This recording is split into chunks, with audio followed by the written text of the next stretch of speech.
Hi guys! Today I will show you how to cook buckwheat by sharing with you one of the recipes that has become a staple in my house.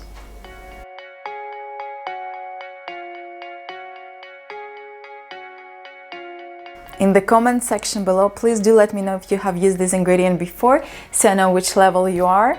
Buckwheat has been a part of my diet since I was a little girl. It's my parents' favorite, so we've always eaten it, I guess. And don't be fooled by its name. Buckwheat is not a wheat, actually. It's a seed. I'm not sure why it's called buckwheat, but it is a seed. And it's gluten-free, so for those people that are gluten intolerant or are celiac, this is a perfect ingredient to include in your diet. And let's start cooking. And while the food is being prepared, I will also drop some fun facts about this ingredient. One of the very first things that I do is actually checking that the portion of the buckwheat I have chosen to cook does not have some black pieces that came through in the packaging process, as these are not going to be cooked and will be very hard on your teeth if you come across them when you eat them. This is how the bad examples look like, and this is just to compare with the edible seeds. This process does not take a lot of time, but it's actually worth checking the portion because you want to make sure that every bite is perfect. The next step is to rinse the seeds and set them aside while you're preparing the rest of the ingredients in this recipe. If you follow me on this channel or on my social channels, you will notice that I love a variety of vegetables in my meals, and so we will add some of my favorites in this recipe as well. You don't have to use the same vegetables that I do. Use any vegetables you have available. It will work with any, trust me. So whatever you have in your fridge, just add it there. Based on what I have available in my fridge and my freezer, I'm using onion, frozen leeks, carrots, mushrooms, and red bell pepper. So a variety of colors as well. In a pan, add a generous portion of olive oil and your variety of vegetables. Leave to cook for approximately 10 to 15 minutes in medium heat until they wilt and become soft. Stir every 3 minutes approximately, and halfway through add 2 tablespoons of tomato sauce. Stir again and leave to cook fully.